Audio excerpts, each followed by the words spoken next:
So today I've got a 2011 Ford F-150 5-liter. We're doing the rear axle seals on it, so it's going to require us to drain the rear diff. There's a couple of ways you can jack the truck up to do this job depending on the equipment you have on hand. So I'll go ahead and show you how I did it here. So I have really tall jack stands, these guys here. So these are 6-ton jack stands. Now what I did here is I lifted the truck up quite high, almost as high as the jack could go, and then I fully extended my jack stands underneath the leaf spring eye there to hold it up. Now the reason I did that is because I now have access to all the diff bolts. Now, if you don't have really tall jack stands, and let's just say you have to lift up on the diff and then support it under the axle tubes, your diff, the spare tire here, is gonna come and sit like about here on the diff. So it's not to say you can't do it. You can, like, you can get up here with a ratchet and take off all these top bolts with a ratchet. But I'm just saying, if you have the option to lift it up higher and drop the diff down, then you can use power tools or whatever. It's just easy access. Aside from that, another option, and I've done this before, is you can also drop down the spare tire if you had to get more clearance on top here. Okay, so the first thing we're gonna do here is unhook the ABS harness from the studs. So we're just gonna, they just slide right off. Just like that. So that we can just tuck up here for now. Now, note the location of these studs, because they have to be in the same place when you go to put your harness back onto the diff. So take a picture, draw a picture on a piece of paper, whatever you need to do. Okay, so I removed all the bolts. Now these two, I used 2 of the studs just because they're easy to grab onto, and I've just put them in a couple of turns with my finger. They're all 13mm bolts, by the way.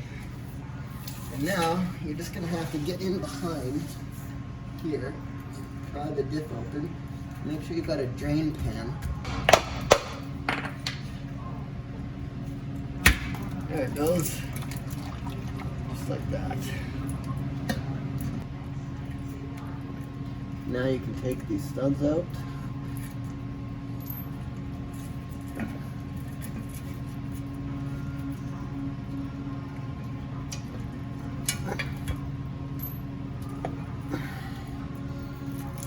Okay, there you have it. Got that off.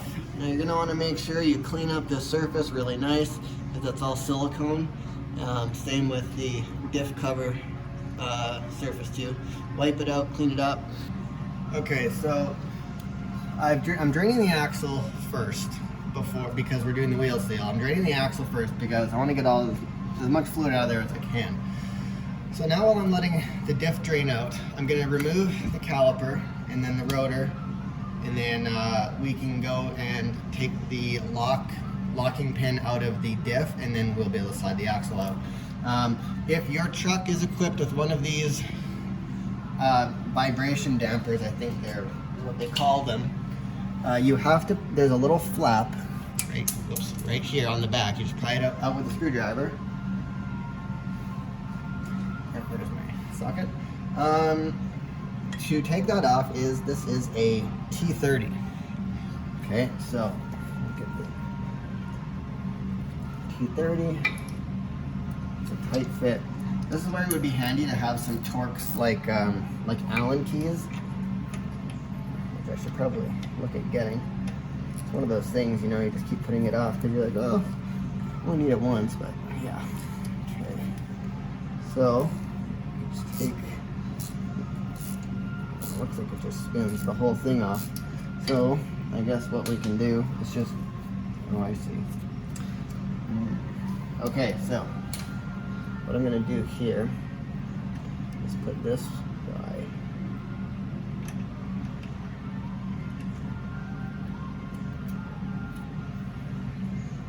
Now, because I'm short on space, if I keep my ratchet on here, I'm gonna pinch it against the spring. So I gotta think about this here for a minute. Okay, so I figured my best shot here is I'm just gonna grab my socket here with my vice grips and just go at it this way.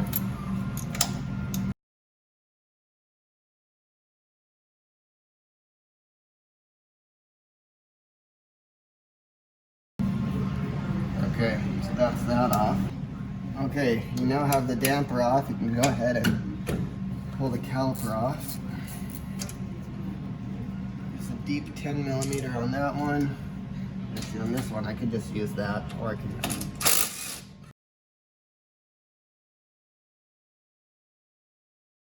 Now there's a little spring tab right here where my finger is,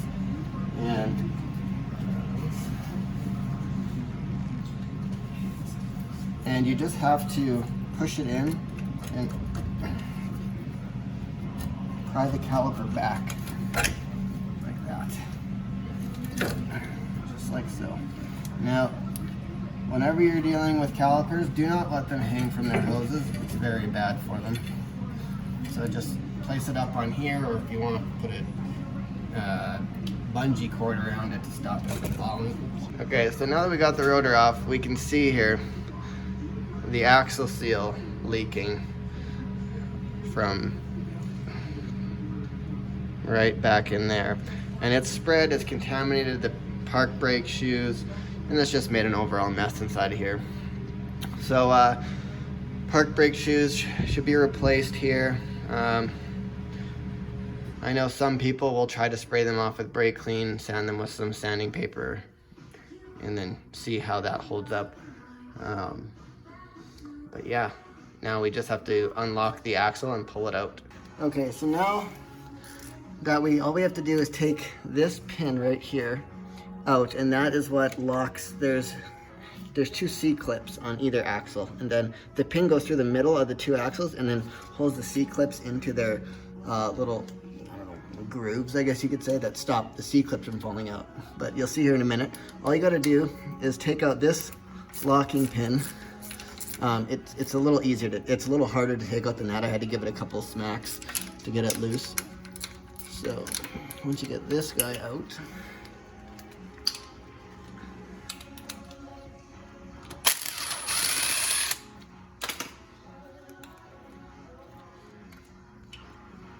okay, keep that clean. Then you can reach your hand in back behind here and just push the pin out. Now, when you're doing this, I kind of like to keep the diff. I gotta turn it here 1 second.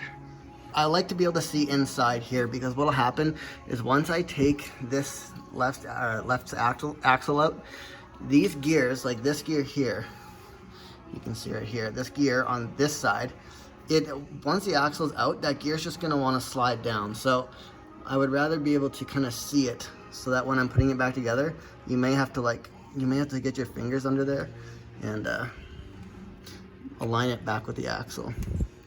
So here we'll get that pin out, and then I'll push this pin out here, just like so. Slides right out of there. Let's see if I can get a shot of this here. So there is your axle, and then you'll see here when I push it out,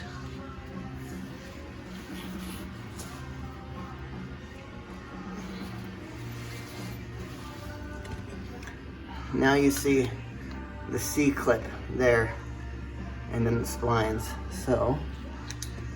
So here you can see, just pull this guy,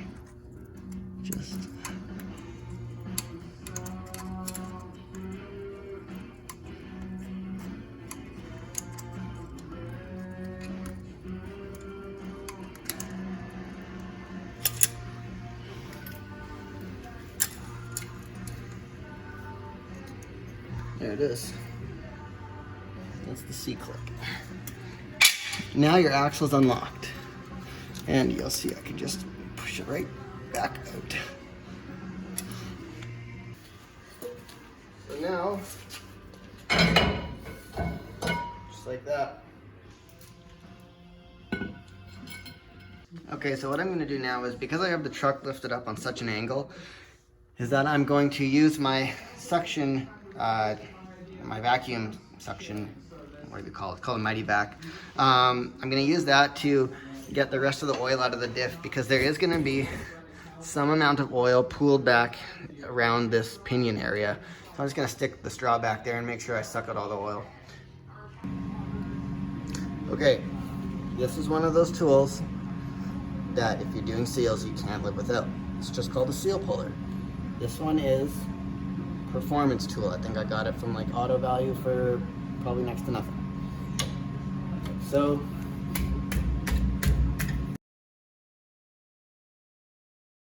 if this falls out, make sure you get it. Those springs are on the back of all double lip oil seals.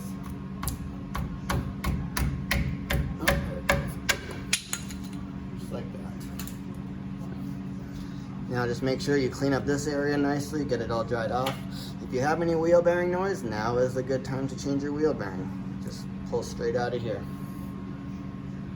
Make sure you get, if you're gonna do a wheel bearing, make sure you get a, there's a name for the tool. It's like it's a wheel bearing puller, essentially, that screws onto a slide hammer, and it basically looks like a half moon plate, and then you slide it in and it tips backwards, and then there's another plate that sandwiches the front of the bearing, and then you screw a nut on tight and you just put it on the slide hammer, and it comes out in like 2 or 3 smacks. I've done it where I've tried to use like an internal 3-jaw puller on these guys, and it's just, you'll waste your time. I will put a link for that bearing puller in the description. Okay, and there we have our new seal installed. This seal is actually very easy to go in. It's got a nice thick rubber backing to it. It goes way in here. So all I had to do is, you can get, what's nice about this seal is you can get it like centered without having to use any, without having to hammer it in there. And then once you get it centered, just take a hammer and just lightly tap. Even if you like put a block of wood or something flat across here, just so you're evenly, hitting it. And you're not gonna like bend the lips, but just light taps around here and it'll just go in super easily. And before you put in the axle, a little bit of gear oil right on this lip right here, just so it's when it spins up, it's not dry. Okay, so another thing is, what you can do, this is not recommended, I'm not by any way saying this is like a accepted method, but we didn't want to replace these park brake shoes, because I mean they were like $100. So what you can do, because again, I know people look at these and say, oh well, they're just park brake shoes, you don't use them.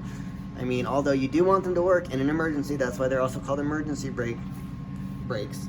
So anyways, what I've done here, because we didn't want to replace these shoes, so I said, okay, what I'll do is I sprayed them off with brake clean really well. I took some like 60 grit sandpaper and I just sanded them until they were back to their normal color.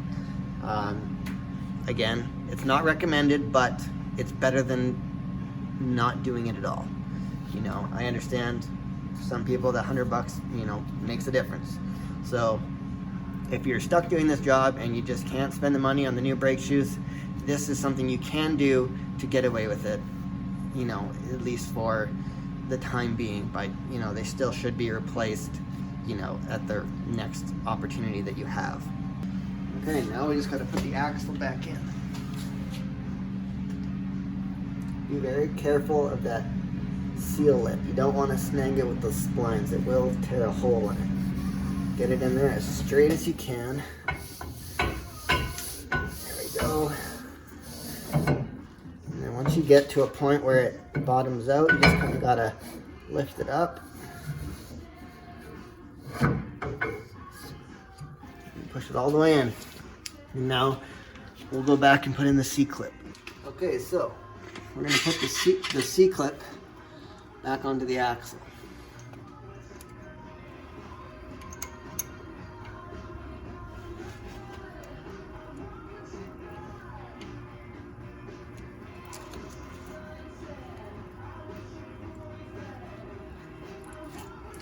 that. And then you're just gonna push the axle back.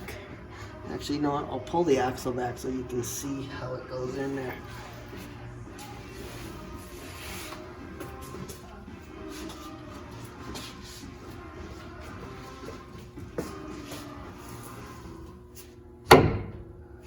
Make sure to keep the pinhole in line with here.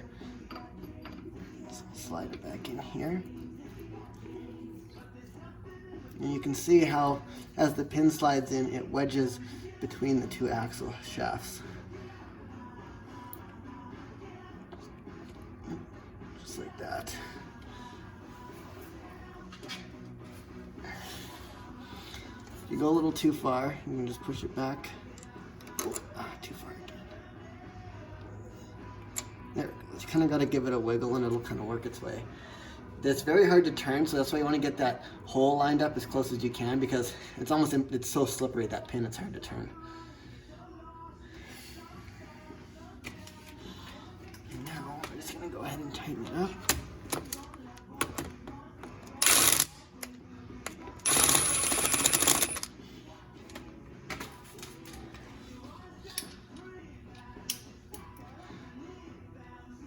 Now there's probably a torque spec for this, but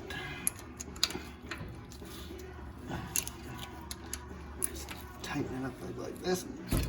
A couple of whacks. It's pretty much as good as it needs to be. So that's your axle seal now put back together. Now at this point, all you got to do, reassemble your brake, clean off your diff surface here, and put your plate back on. Okay, so we've got our cover cleaned up, got our silicone put on like so. Now we're gonna get ready to put it on here. The best thing to do is get a couple of these studs ready to go. Somewhere where you can get the bolt on easily.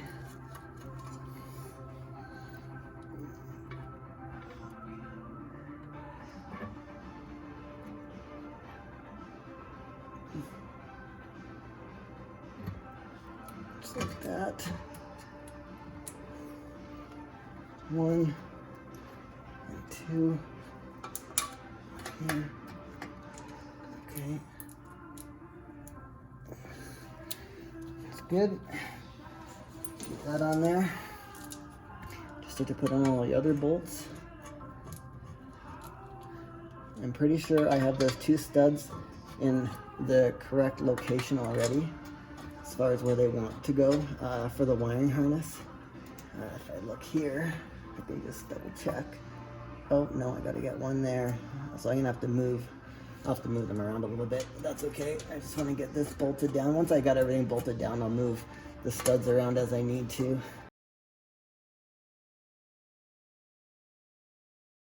So what I'm going to do here is just take my little electric impact, turn it on to like a low power setting. I'm just going to snug up these bolts. I'll do the final torque with my wrench, or with my ratchet, I should say. Now, with this RTV that I used, this gasket maker, they want you to basically tighten it up, not fully tight. Leave it sit for 5 or 10 minutes, and then you can finish the final torque. Basically, they want the gasket material to set before it's fully compressed. That way, it becomes more of like an actual rubber gasket that actually squeezes. Once it has set up a little bit. Okay, so I have tightened up all the bolts. And I did move this stud here and this stud here so the wiring harness would fit back on again. But yeah, that's as much as you need to do. If you're doing a diff service only, then you would be done at this point, aside from filling up the fluid. This diff does take 2.75 quarts, according to Mitchell. So 2.75, they say on there, the fluid should be 1/4 to 9/16 of an inch below the fill hole. That is its proper fill level. I know most people probably just like fill it till it's coming out the fill hole, and I mean, I don't know what the extra 1/4 inch of fluid is going to do, technically speaking, but there's the Ford spec is 1/4 inch to 9/16 of an inch below the fill hole. That is its proper fill level, but also should be right around 2.75 quarts if you are measuring it. But anyways, now we'll go ahead and put back together the brake assembly. Okay, we're gonna go ahead, put the brake back in, the brake rotor back on. If you are reusing those brakes, make sure, well, not even reusing, but just, you gotta make sure the inside of the rotor is clean, because this one was all full of oil.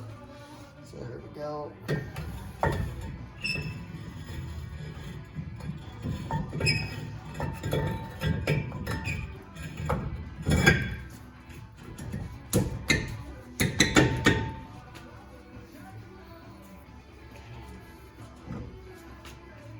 Good. Now we can go ahead and put the caliper here back on. A good thing to do right now, since you have the caliper out, is maybe just have a look at your slide pins of your brake. You can see here the boot actually had rolled over, and this is all rusty.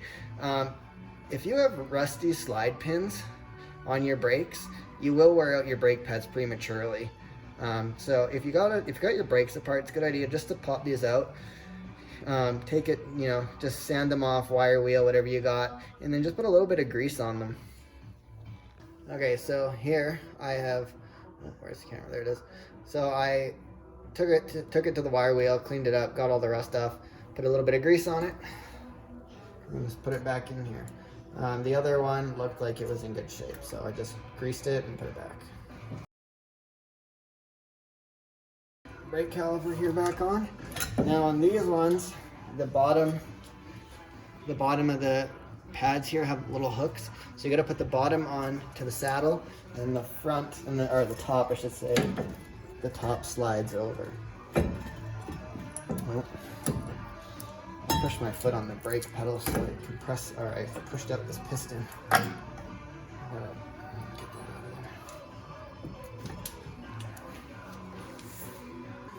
So I wouldn't call it a mistake, but I didn't have the transmission in neutral when I was pulling out the axle pin in the diff. So what I had to do is go in the truck, turn the key on, and in order to put it in neutral, obviously you have to put your foot on the brake. Well, I already had this brake disassembled, so when I put my foot on the brake, the piston pushed out just a little bit, so I wasn't able to slide it back over top of the rotor the way it was. Now that is just a note that if you do have the brake apart and you have to put your foot on the brake, because you can very easily, if you push even probably once or twice depending on how extended the piston already is, if you push on the brake you can pop the piston right out of the caliper.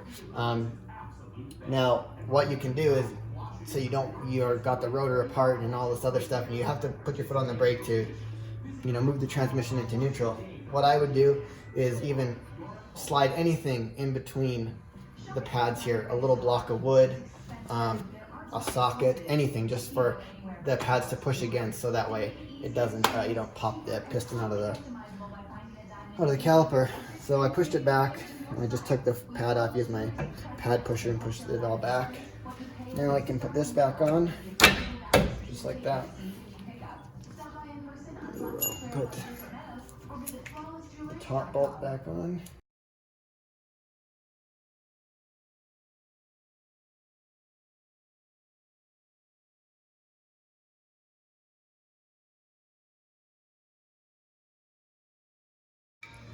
I should really get my ratchet in here. Just now we can finish it off with the ratchet.